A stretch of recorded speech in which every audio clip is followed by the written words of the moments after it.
Hi, Gary Stearman. It's the 25th of October, a Tuesday, back with another update, at this time on the global financial crisis that I believe is going to continue until it reaches literal biblical proportions. And of course, we read about it in the Bible.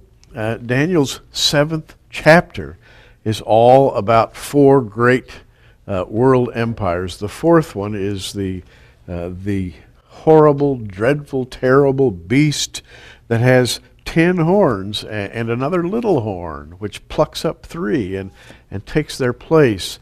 It's a beast that is depicted by Daniel and then in Revelation as being global. It's depicted as being financial and cultural. In other words, it is a beast that ultimately effects total control over the whole world, but it rises out of infighting. It rises out of a series of financial debacles. And Daniel says in Daniel 7:23, "Thus he said, the fourth beast shall be the fourth kingdom upon the earth, which shall be diverse from all kingdoms.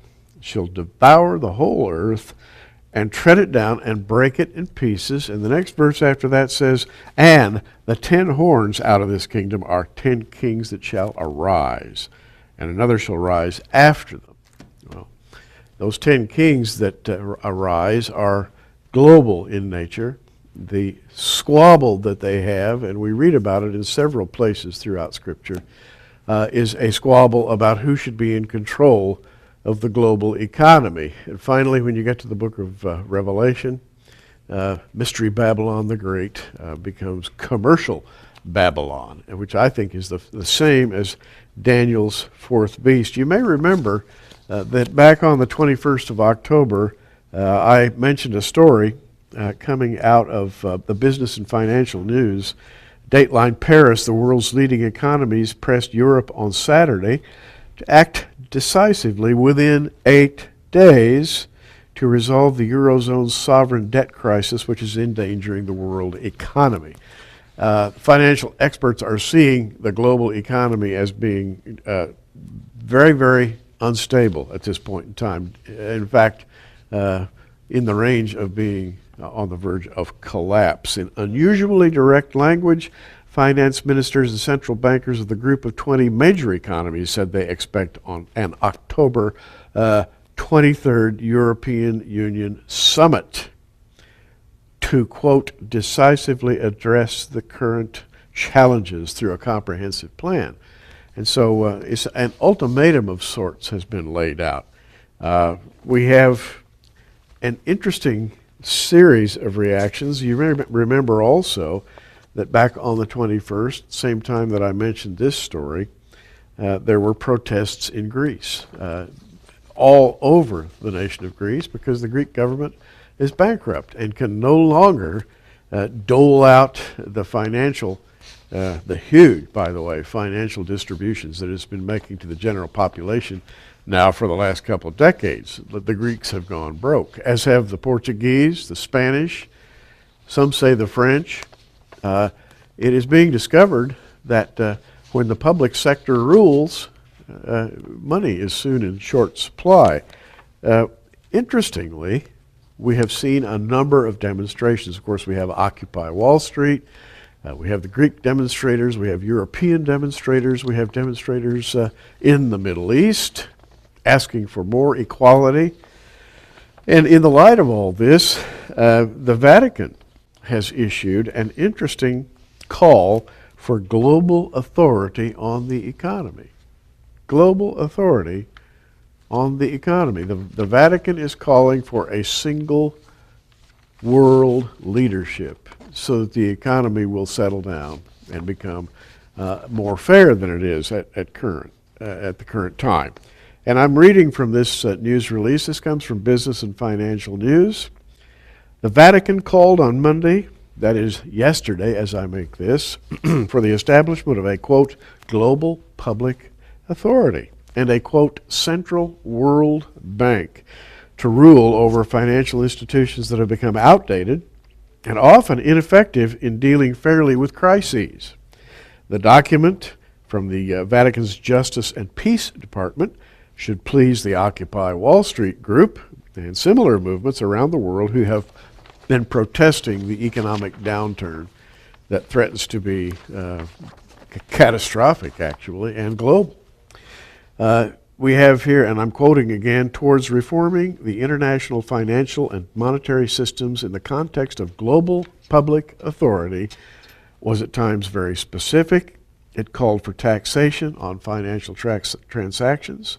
It also called for centralization of the principles and the cultural and moral values at the basis of coexistence. It called for the rule of a central authority on ethical and moral and cultural issues. It condemned what it called, quote, the idolatry of the market, as well as, quote, neoliberal thinking that it said looked exclusively at technical solutions to economic problems. And then it concluded, quote, in fact, the crisis has revealed behaviors like selfishness, collective greed, and the hoarding of goods on a great scale, it said, adding that the world economies needed an ethic of solidarity among the rich and poor nations. And again, just to review, the Vatican called for a global, centralized control of the economy. Can we say Daniel's fourth beast? And can we say 10 kings arguing about how that economy is to be set up? Very interesting indeed. We are there, my friends. Daniel says the 10 horns out of this kingdom are 10 kings that shall arise. You could call them kings.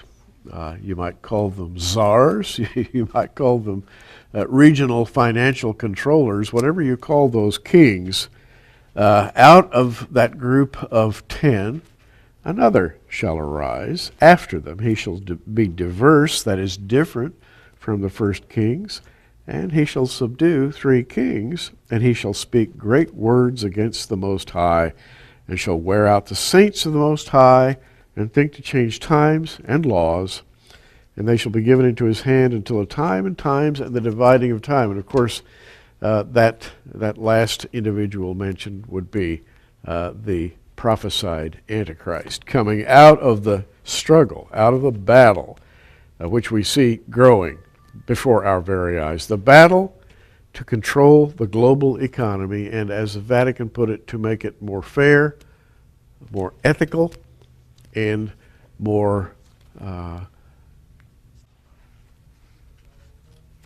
approved, I guess you could say, more satisfactory in the way that it handles current crises. The Vatican is calling for this as an answer to what it sees as rising global tension.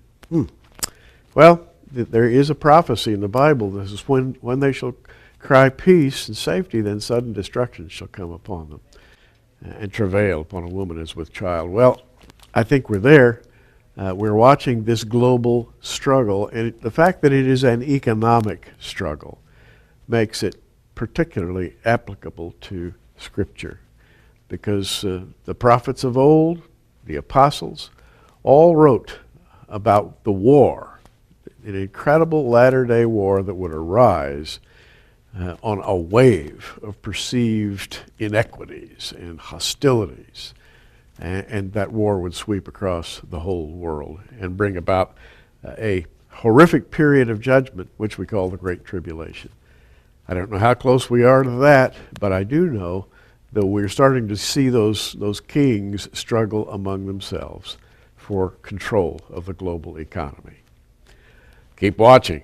We are, and the world is getting more and more interesting. Can you imagine the Vatican calling for central economic control? Wow. That's kind of a headline as far as I'm concerned.